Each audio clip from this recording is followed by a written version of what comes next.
Hello and welcome to Prolife Primetime News. Today is Friday, November 4th. I'm Teresa Watson. And I'm Leslie Palma. Our show tonight is going to look a little different. We will be entirely focused on the midterm elections. We have with us some of the top political analysts from around the country to break down the various races in key states.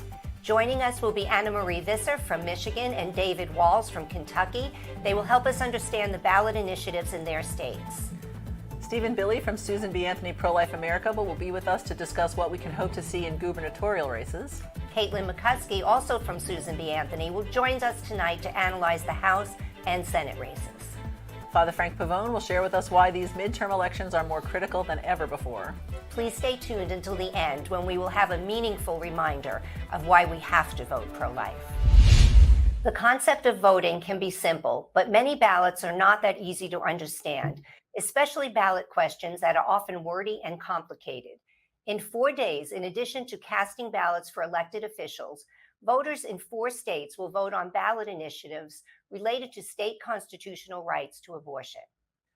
3 states, California, Michigan, and Vermont, will vote on ballot initiatives that, if approved, would amend those states' constitutions to establish a right to abortion.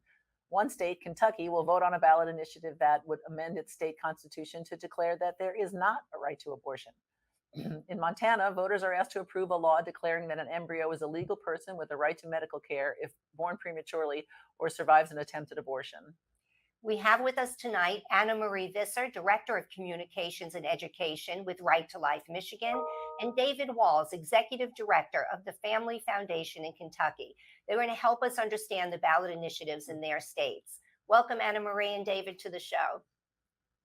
Good to be with you. Thank you for having me. All right, let's start with you, Anna Marie. Please briefly tell us about Prop 3 in Michigan. So Prop 3 is sponsored by Planned Parenthood and the ACLU, and it actually is not just going to create a constitutional right to abortion, but it's going to essentially change every law relating to pregnancy in Michigan. It's going to change the definition of fetal viability. It's going to eliminate our parental consent laws, and it's going to allow for late-term abortions if passed. Wow. All right. Now, David, would you explain to us what Amendment 2 is in Kentucky? Yeah, absolutely. The Yes for Life constitutional amendment, Amendment number 2 here in the Commonwealth, is a proposed constitutional amendment, and it does 2 very straightforward things. It would just make crystal clear that the Kentucky Constitution does not contain a right to abortion, a right to end the life of an unborn child, or a right to claim of taxpayer funding for abortion. And so this is a vitally important amendment here in the post-Roe environment that we're living in here in Kentucky. We've got strong pro-life laws that are in effect and saving lives as I sit here right now, and we're thankful to the Lord for that. But we have an ongoing court challenge from the pro-abortion industry, and they have already got a lower court judge, an activist judge here in Kentucky, to say that our Kentucky Constitution contains a secret hidden right to an abortion. And that case is actually going to be argued at the Kentucky Supreme Court 1 week after the election day. So really the historic opportunity that we have here in Kentucky for Kentuckians to get out and vote yes on Amendment 2, that would simply close the door on the opportunity of an activist court decision that would seek to enshrine a so-called right to abortion in our Constitution. And it would protect the pro-life laws that have already been passed and have already gone into effect and are saving lives. So it's really a historic vote that we have here in Kentucky on Amendment 2. Why do ballot initiatives tend to be so confusing? I know in Kansas that was a thing, that people weren't sure if they were voting no, if they were voting for it, if they're against it. It was very why does it have to be confusing? Either. Yeah, look, we take seriously amending a state constitution. So here in Kentucky, we don't vote on constitutional amendments all that often, and obviously there's important ballot language and legal language that has to be in place. But the good thing about Amendment 2 here in Kentucky is it could not be more simple and straightforward. It is a 1-sentence amendment that simply just says, to protect human life, nothing in this Constitution shall be construed to secure or protect a right to abortion or require the funding of abortion. But one of the things we've been really engaging with Kentuckians, pro-life Kentuckians across the state, is to just remind them that it's the very last thing on the ballot here in Kentucky. So it's past all the important partisan races and past some of the local and judicial races. It's the final thing on the ballot. So we're just trying to simply also ensure that pro-life Kentuckians don't go in and vote and leave Amendment 2 at the very end of their ballot without having voted on it. Right. Wow. Well, Anna Marie, do you have anything to add to that? Yes, supporters of Proposal 3 have been promoting this as a way to codify Roe in Michigan. And you mentioned confusing language in these amendments, and that's exactly what we're seeing is this is several paragraphs of language. And if they wanted to simply codify Roe, it would be a couple sentences, 2 at the most. And so they're using very broad, very radical and confusing phrases that are very confusing to people. And you could argue that maybe it was on purpose to try to add things into our state constitution and not just codify Roe. Absolutely. We probably agree on that. Yes. So remind us, the viewers and us, how should they vote on each of the amendments in your states?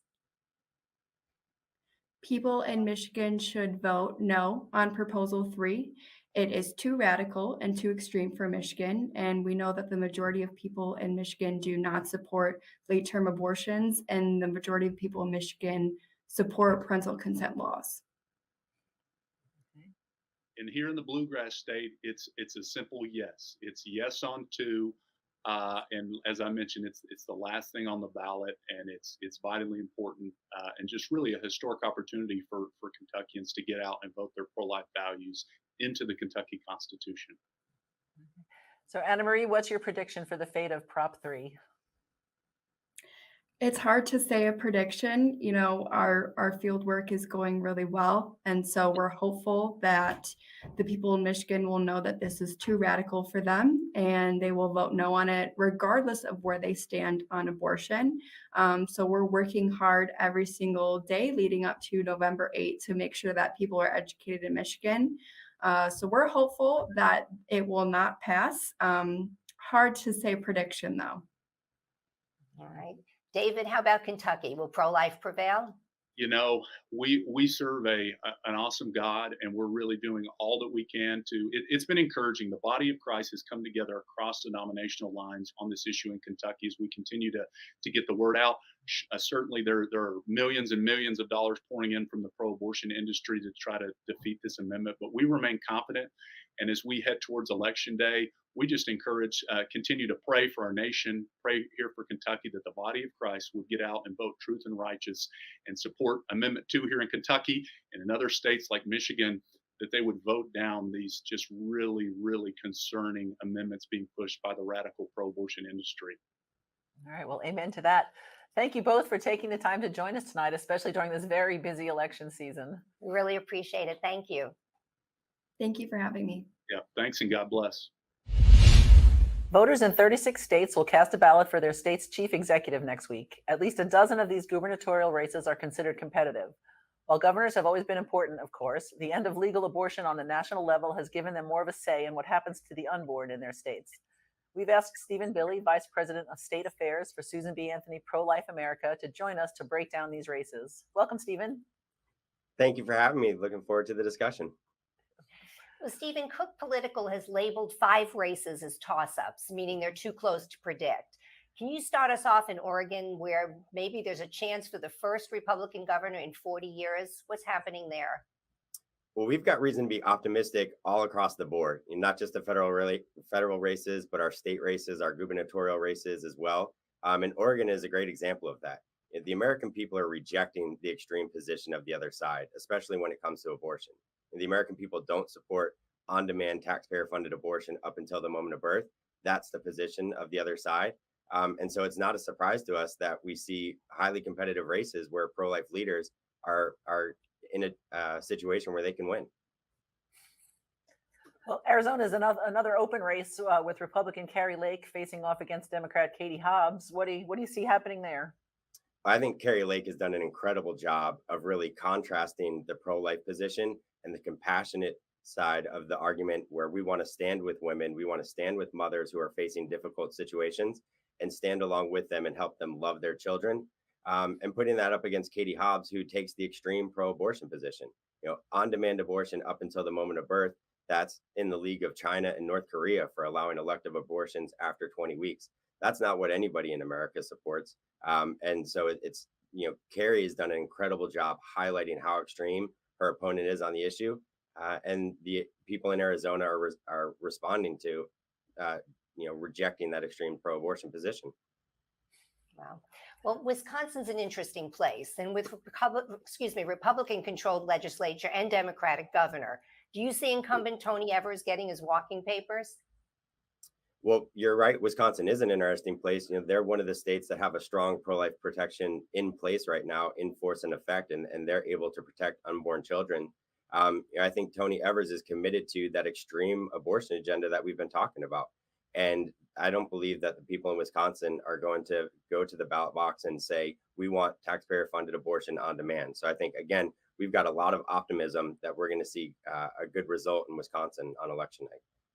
I hope so. All right. So Cook Political said governors' races in Michigan and New Mexico lean Democratic, favoring the incumbents in both.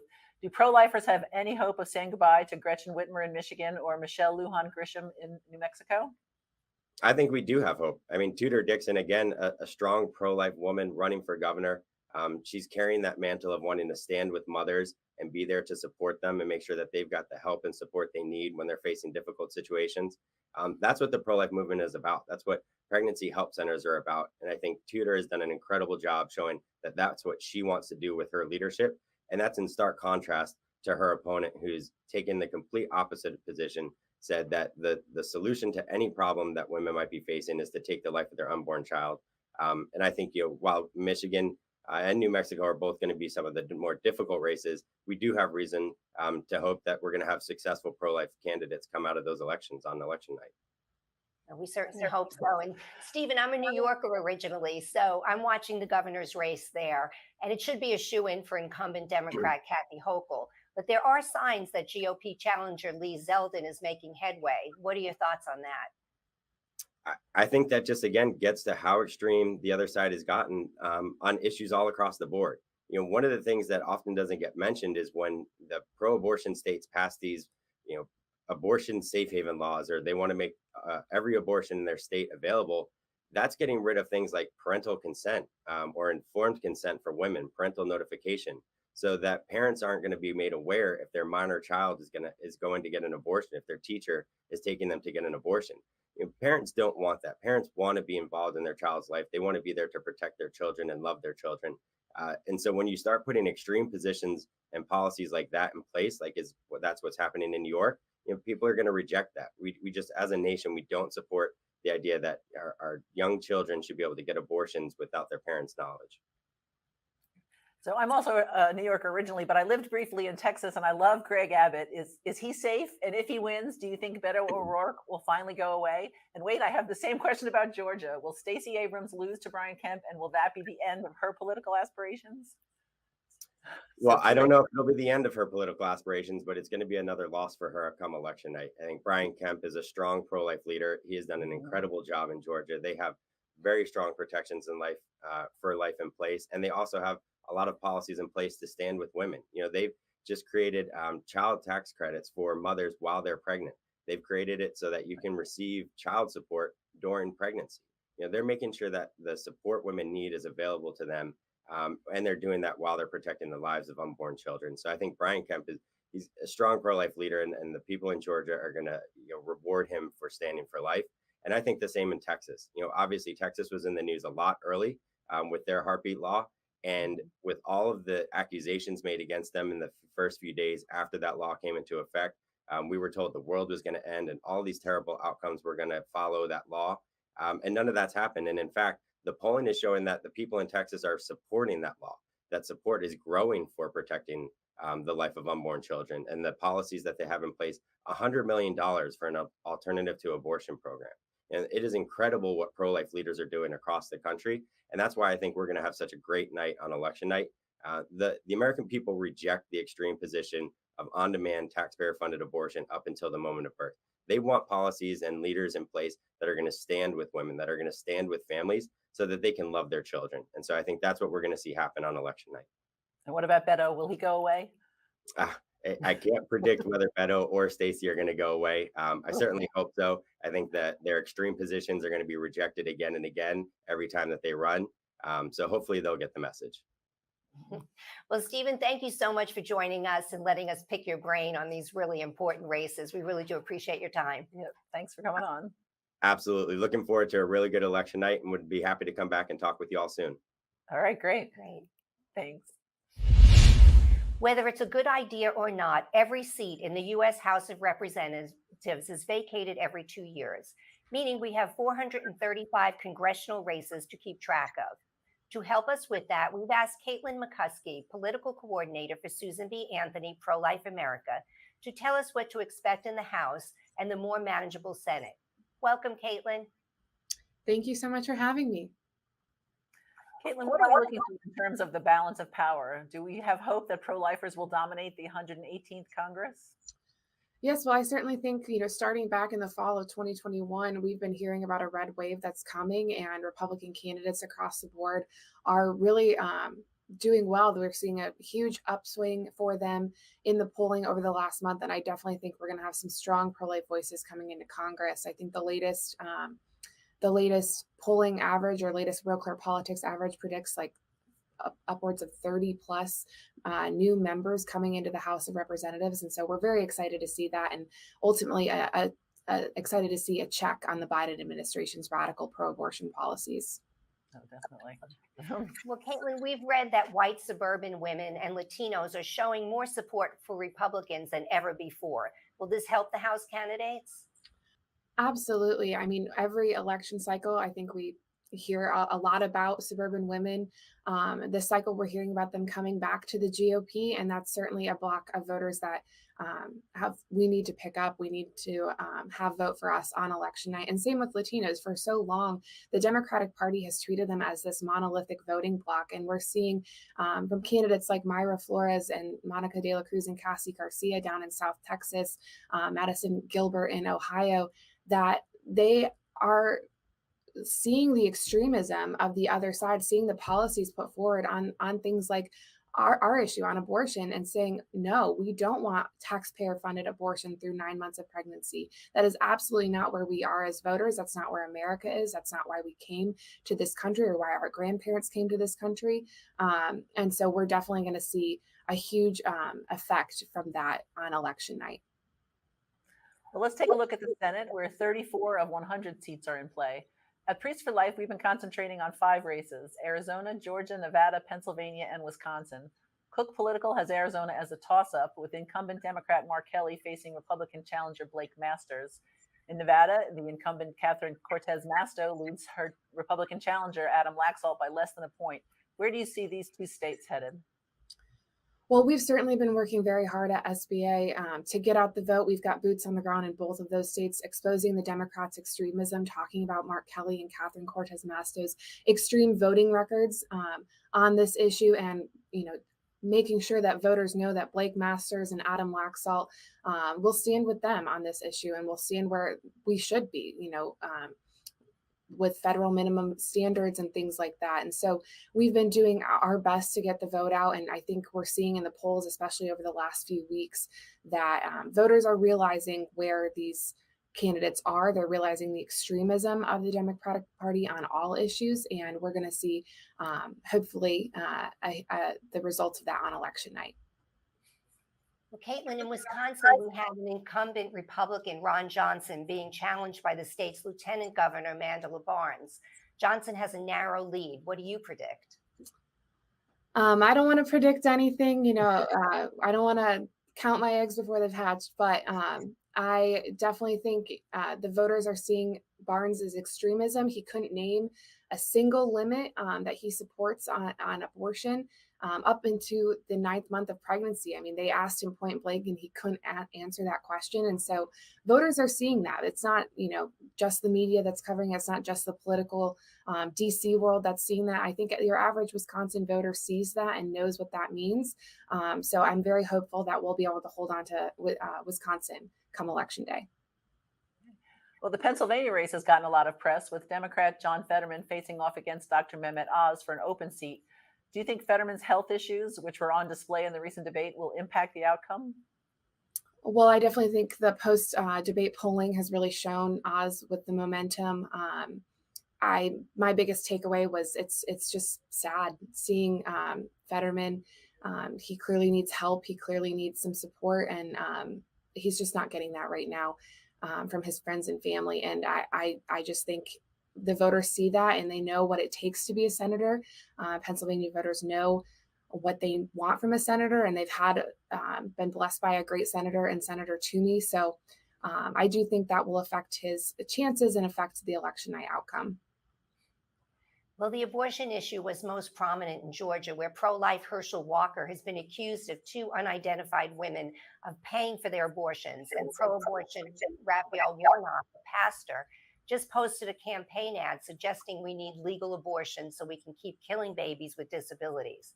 It can't be easy to be a Georgia voter these days. What do you think who will get the ticket to DC after this election? Right. Well, again, SBA has been on the ground in Georgia, going door to door, working to get out the vote and expose Senator Warnock's extremism. I think he's done a good job of exposing that himself, unfortunately. You mentioned that ad. In the debate, he said that, God gave us a choice, and he ignored the fact that there is a baby in that room, as Herschel pointed out. There are a lot of things for voters to consider, but I think what they really need to look at is the past 2 years under Senator Warnock, what he's voted for: abortion on demand through the 9th month of pregnancy, overturning Georgia's common sense life-saving laws.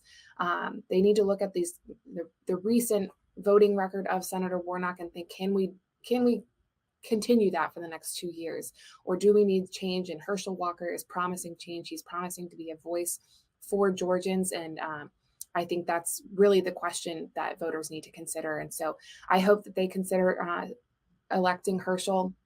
I think he'll be a fantastic voice for Georgians and for the pro-life movement. Well, I'm sure you'll be up late like we will be on Tuesday, and I know we're all hoping for pro-life wins. So thank you so much for joining us, Caitlin, and sharing your insights with our viewers. Thank you, Caitlin. Yes, thank you for having me. Looking forward to Tuesday. The Republican Party's midterm prospects have markedly improved over the last several weeks, but will 2022 be a red wave election year on par with GOP victories in 1994 and 2010? The warning signs are clearly flashing for the Democratic Party. Recent polling finds that support for Republicans, both generically and in individual races, has increased substantially amid heightened national concerns about the economy and crime, 2 issues that the GOP leads on. Meanwhile, protecting abortion rights, the crux of the Democratic agenda, has become a much less salient issue. We've invited Timothy Head, the Executive Director of Faith and Freedom Coalition, to talk with us tonight. Welcome, Tim. Well, welcome to you, and thank you so much for having me on. This is an eventful time of the year, and I think it's turning out to be probably a pretty exciting time. That's for sure. Well, Tim, thank you again for joining us. But can we count on a red wave, or could it really possibly be a tsunami? Well, the election cycles that you alluded to a little bit earlier were the early indicators in this cycle are fairly in line, I would say, with those election cycles. So it's an interesting period that we're seeing.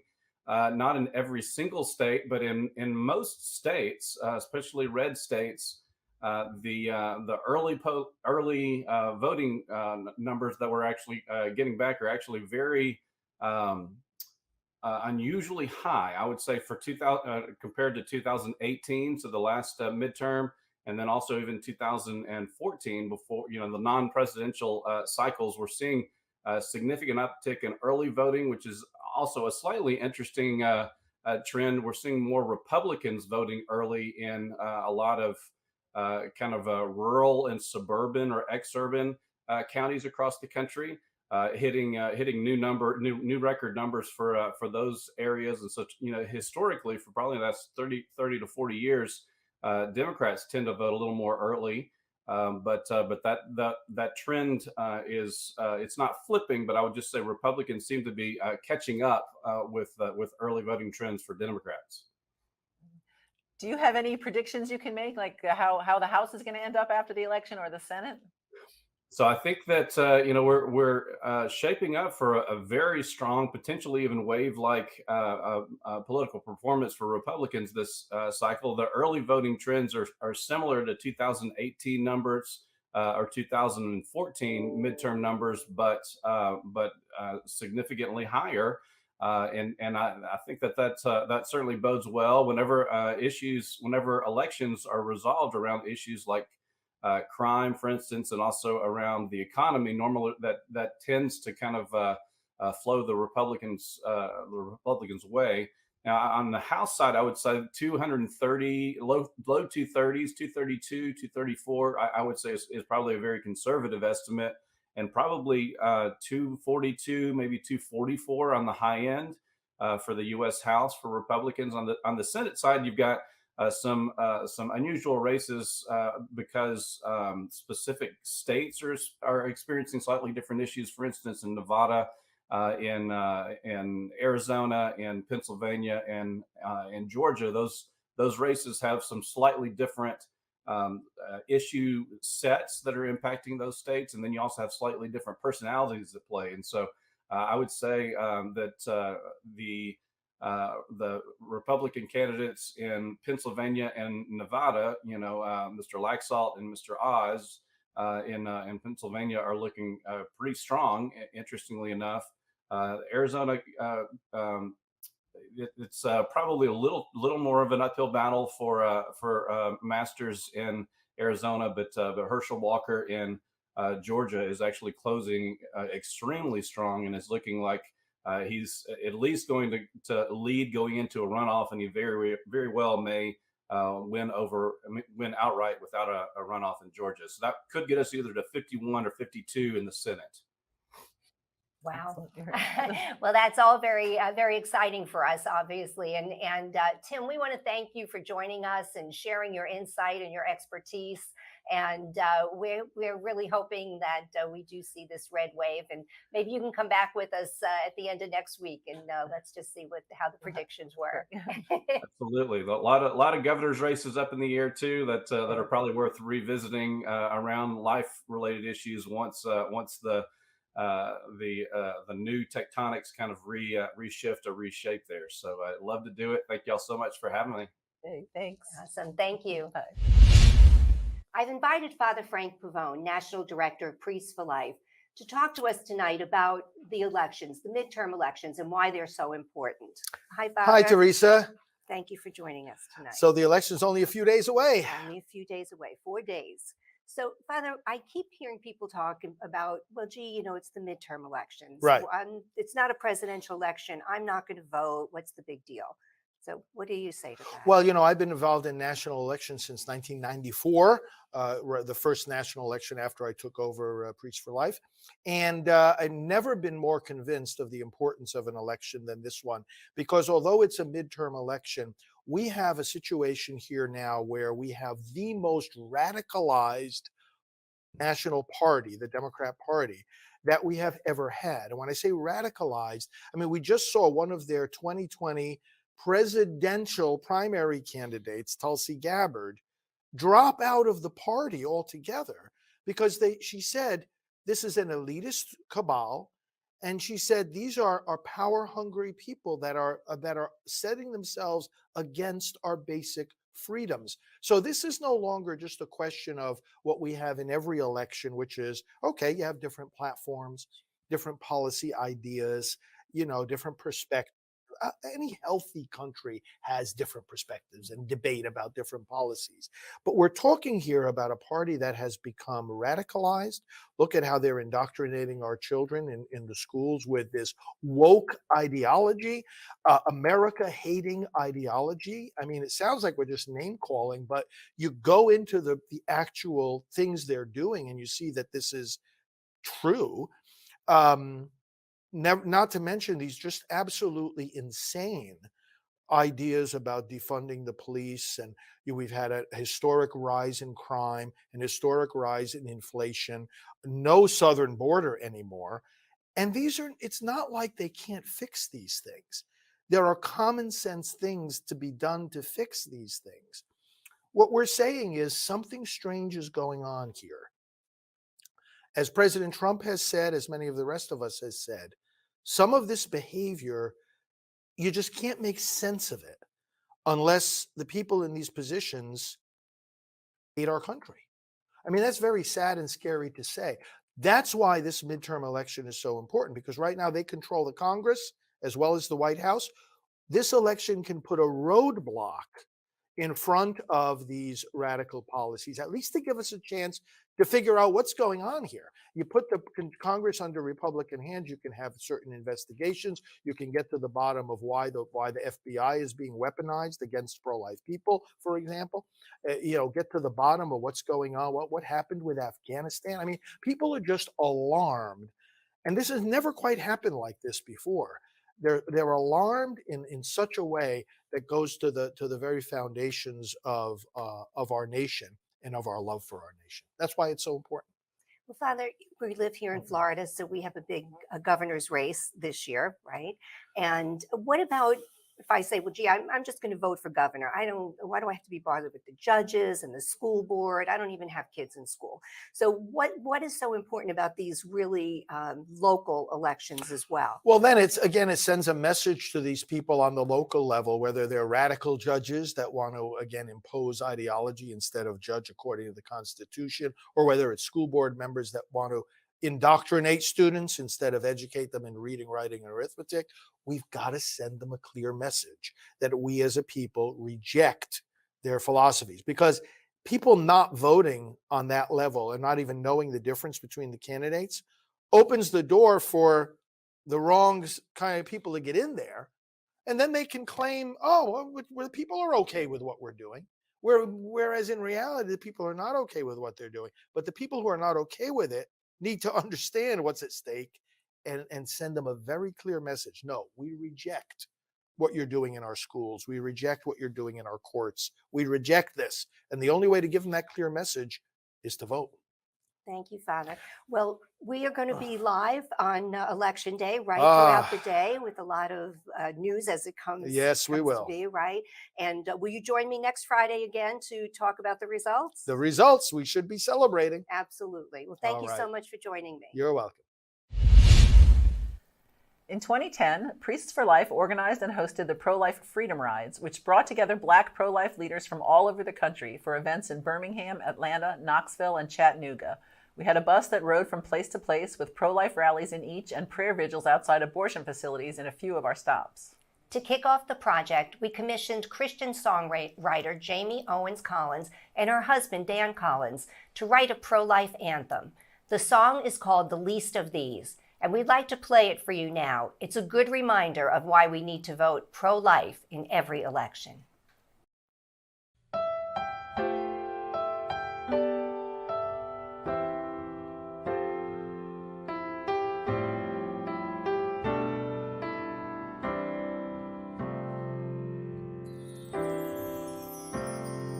We will pray for the least of these, for the child in the womb. We fall down on our knees.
Leslie, the show tonight was so informative. All these experts shared some pretty amazing things about these races. They did, and they are almost all of them pretty optimistic that pro-life is going to prevail. Michigan is a little tricky on their ballot initiative, but otherwise looks like it's going to be a good win for pro-life. Yes, we're very excited.